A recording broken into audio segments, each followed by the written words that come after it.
Yo! What's up mga guys? So, i-review natin yung ginawa natin.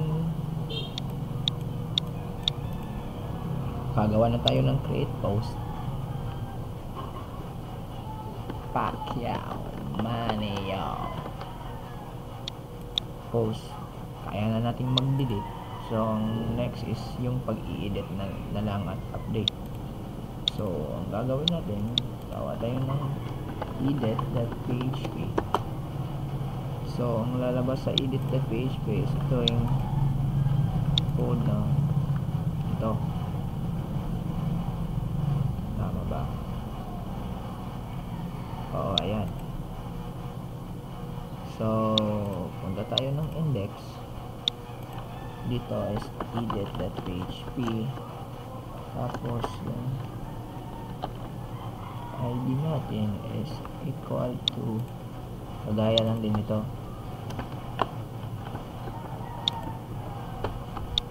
Refresh natin to. O ayan, tingnan nyo. So dito hindi na lang ito ba hindi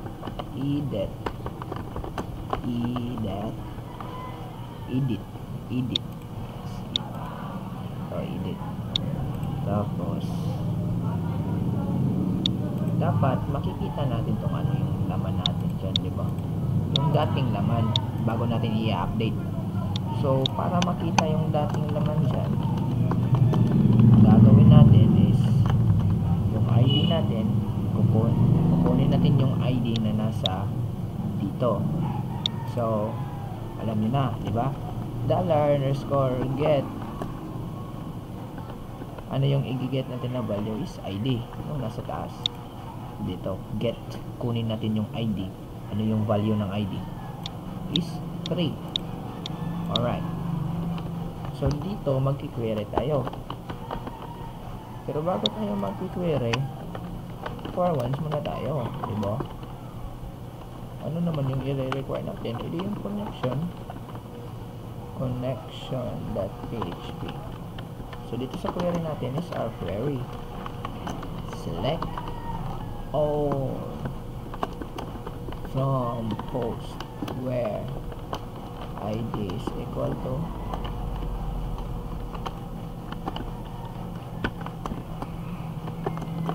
ID.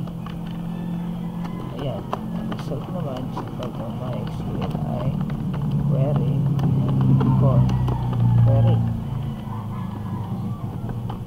Ayan. So since nakuha na natin, okay na, mag-fetch tayo. So if result is equal to true, mag-fetch tayo ng data is equal to MySQLi fetch associative, which is yung result. Tapos dito gagawin natin dito is dito, puputulin natin yan. Tapos itong form ipapasok natin dyan. Okay, so ang tanong is, baka dumami yung form. Hindi naman, kasi iisa lang yung ID niya, tapos nilagyan ko pa ng limit by 1. O kahit wala na yung limit natin, hindi naman nila maglalabas ng maraming row. Bakit? Kasi iisa lang talaga yung ID nila, naka-auto increment yan naka-auto increment yan. Saan na yun? Tipaklong na yun ay ito. Tingnan nyo, naka-auto increment yan. Tapos primary, kaya hindi magdodoble yan. Kahit hindi mo palagyan ng limit 1 dyan, iisa lang talaga yung lalabas dyan, di ba? Tapos dito naman, hindi na natin yan lalagyan ng autofocus. Kasi yan, i-edit yan. Lalagyan natin dito is echo data title. Save muna natin yan, tapos refresh muna natin to, baka nasira na to, hindi natin alam. Ayan, back natin muna, refresh din natin. Yung title is Gwapo Ko, tapos yung sabi ni Ermat, yung content, edit, Gwapo Ko. So papalabasin na lang natin itong content natin. So value, content, save, refresh, hindi lumabas. Content, sige, ayusin na rin to. Bakit hindi siya lumabas? Bakit? Sinabon ko naman.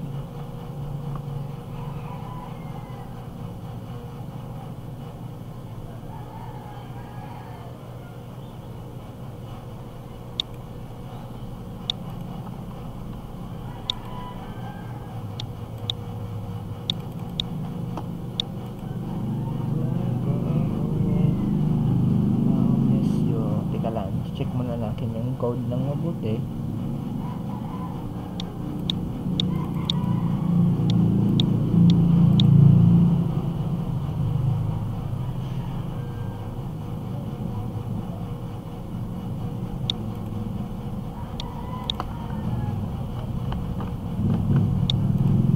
Natin to. Oh, ayan. Hindi na pala natin pwede lagyan na value yung text area. Pero kung gusto niyo talagang lagyan, dito yan sa loob. Refresh natin yan. Oh, ayan. So anong nangyari kanina? Bakit nagpending ako? Sabihin na natin na naggumagawa ako ng maraming tutorial. Yung iba napaka high level na, like Laravel at WordPress web development, yung gumagawa ng sariling theme at plugins. Tapos ito, bumagsak ako sa procedural way, yung pinaka basic. Hindi naman sa nalimutan ko, pero it takes ng kunting oras talaga para like a few seconds para naman ma-recall ko yung old codes. Kasi old codes kasi itong mga ganito in real life, hindi na to ginagamit masyado. Pero pang iba like around 1 to 5%, pero mostly wala na talaga. We are in OOP world with frameworks and etc. And thank you. Oh, ayan. So ang gagawin natin, kung gusto nating i-edit yung post, gusto nating i-edit yung content, merong mangyayari. So for that, gagawa muna tayo ng update.php. So yung update.php, siya yung sasalo sa laman ng lahat ng form na to, which is yung edit. Okay, kaklaruhin ko. Itong form na to is edit.php. So kung anong nilagay natin dito, ito yung ring magiging laman dito. So pag ganyan dito, pag sinubmit natin, pupunta siya sa update.php, diba? Tapos meron pa nga yan dito ang ganito, slash ID is equal to ayan, echo data ID. Ayan, refresh natin.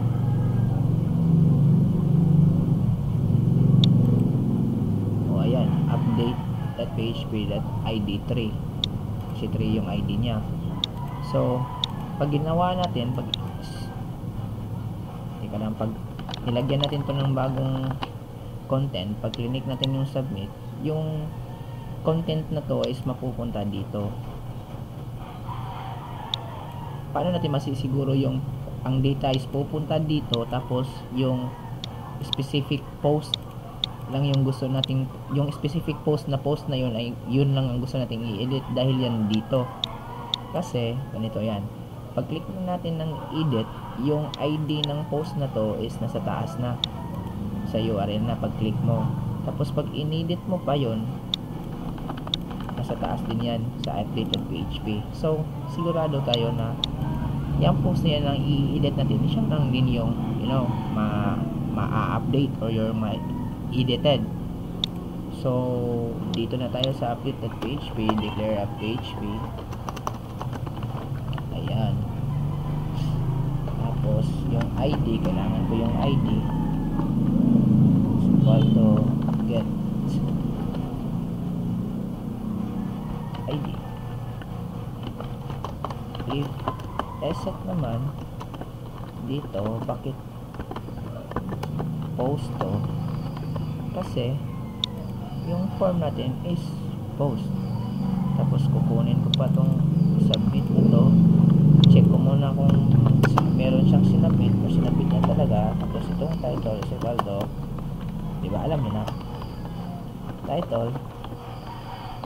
Tapos ito namang content is equal to, alam nyo na yan, alam kong matatalino kayo, medyo tamad lang kayo na talaga ng konti, pero alam yan. Tapos dito require once natin yung alam kong sinabi niya na rin, connection.php.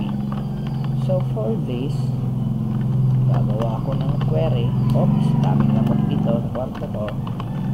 Dalawa lang, mag-show tayo. Update post set title is equal to title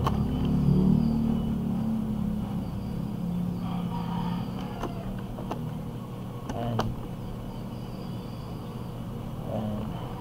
content is equal to content where ID is equal to ID. Check natin to. Result is equal to MySQL query com, and in the query if result is true, pupunta siya sa index.php. Pag mali, alam niyo na, diba? Dating gawi. Echo script, mag-i-echo lang tayo na alert. Alert lang, wala nang usap-usap, diretso na, malapit nang magba-Valentine's Day. Fail to update post. Save natin yan, punta sa browser agad, refresh natin to, delete muna natin to.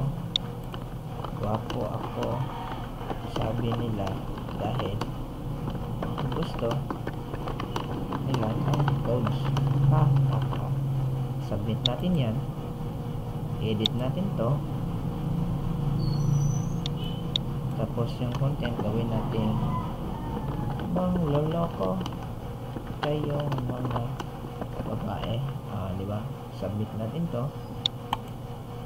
Ayan, may error tayo, unexpected if on line 10. Maybe I forgot to put some semicolon. Line 10, ayan, semicolon nga. So refresh natin to. On line 13, unexpected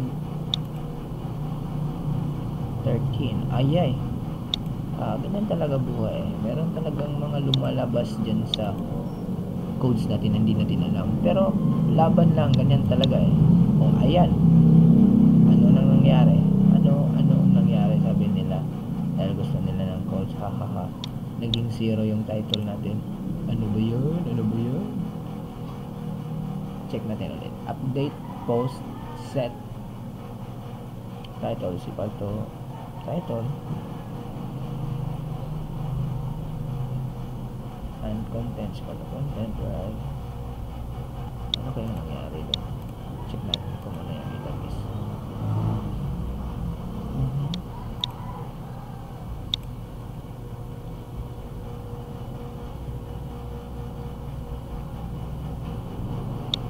Kaya pala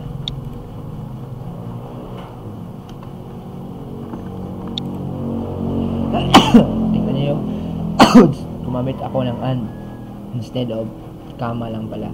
Ay ganyan talaga buhay, walang perfecto. Edit natin to. Yes. Happy Valentine's. I love you so much. Submit. O, ayan. Na-edit ko na.